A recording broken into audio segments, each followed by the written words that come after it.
Saludos, le habla José Omar Hernández Niño, estudiante de la carrera de Psicología de la Universidad Bicentenario de Aragua, de la sesión T1. Venezuela cuenta con grandes expresiones culturales, pero en esta oportunidad les quiero hablar sobre una expresión cultural literaria, una expresión literaria que forma parte de la cultura propia del venezolano y que para ello voy a tomar una producción de un gran escritor, poeta, novelista, periodista, abogado y además también político, como lo fue Arturo Uslar Pietri. Este escritor nos ha dejado un legado novelístico muy importante y considerable para la historia independentista de Venezuela. Esta novela, que fue titulada Las Lanzas Coloradas, publicada en 1931, se sitúa en un momento histórico importante para la enseñanza y aprendizaje de nuestra patria. Y es que se sitúa en el momento de la independencia, y específicamente en 1814, en una batalla de gran relevancia para la independencia venezolana, como fue la Batalla de la Victoria, el 12 de febrero de 1814. Por un lado se enfrentaba el ejército realista de Boves y por otro lado el ejército patriota comandado por el general Rivas.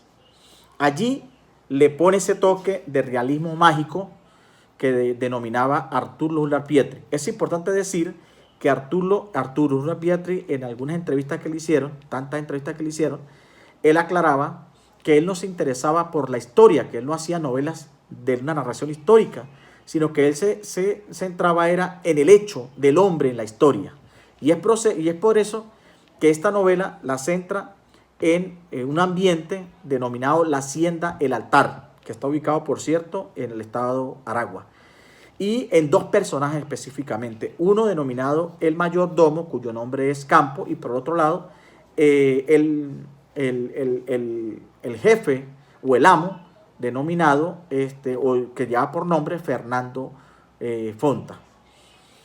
La característica y particular de cada uno de ellos, porque una característica que tiene esta novela y la forma en que escribe Arturo Uslar Pietri es precisamente que detalla con mucha especificidad las conductas y los comportamientos del hombre y la mujer de ese momento de la colonia. Y es muy específico en los caracteres, en el hablar, en el comportarse, considerando el contexto de manera muy holística, ¿no? Y es que precisamente allí nos dice que este mayordomo Campo, que era rebelde, que era agresivo, que era quería tener el control, pues, ¿no?, de todo, además que quería ser amo y por eso odiaba al amo y decía que amo era amo y esclavo era esclavo. Y teníamos por otro lado al amo, que es Fernando Fonta, de origen español, que además era muy débil, era muy frágil, era muy tranquilo. Pues. En su juventud logró pertenecer a un movimiento secreto y allí logró discutir, leer, interiorizar las ideas independentistas de Rousseau y de Francisco de Miranda.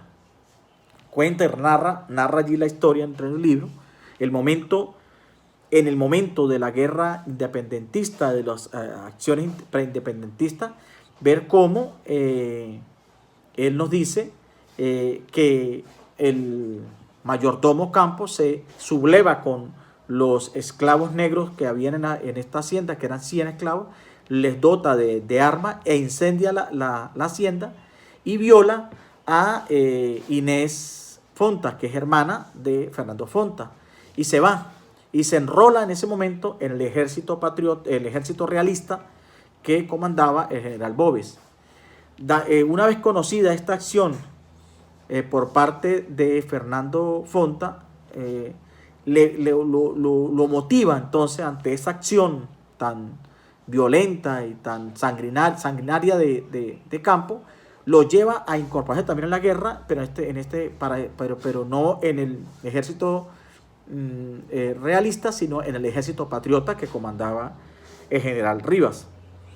Ahí cuenta todo, pues, lo que fue el desenvolvimiento en esa guerra y Fernando Fonta consigue la muerte en la guerra, y por su lado Campos, el mayordomo, es detenido por el ejército patriota, y allí pues narra, ¿no?, un hecho allí bastante significativo para Campos, y que es que estando en su celda por la ventana ve cómo se acerca Simón Bolívar, ¿no? Entonces es un poco también la historia de estos dos personajes en el momento de la colonia, pero además en los dos últimos capítulos nos narra la batalla épica de la victoria, de la batalla de la victoria, ¿no? Nos narra esa confrontación épica, de manera muy épica, de la batalla de la victoria, donde se logra la independencia, por cierto, donde se logra, perdón, la victoria, el triunfo de esos jóvenes seminaristas, jóvenes estudiantes que participaron en esta batalla de la victoria. Además que el escritor nos interioriza, nos profundiza el comportamiento, el sentir del pueblo del estado de Aragua en ese momento, ¿no?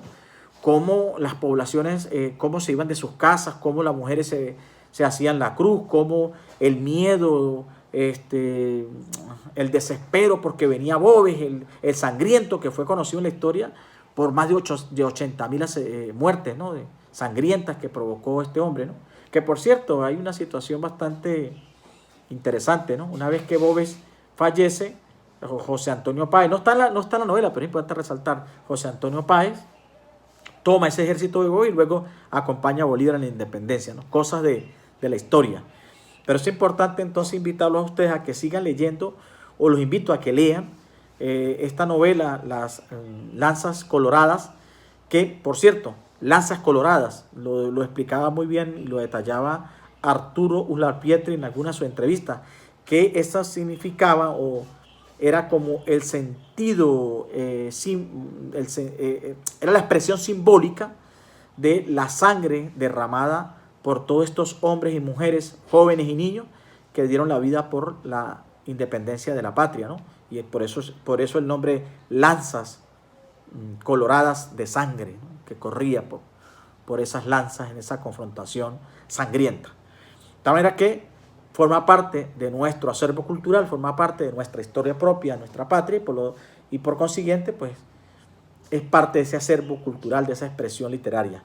Me permito, con el permiso de ustedes, leer una parte de ese fragmento, ¿no?, que es importante, de lo significativo que fue esta batalla, y es que dice lo siguiente: con trajes de seminaristas recibían de un hombre maldiciente, unos seminaristas recibían de un hombre maldiciente una sumaria explicación del manejo de las armas, porque recordemos que eran jóvenes que no conocían armas, ¿no?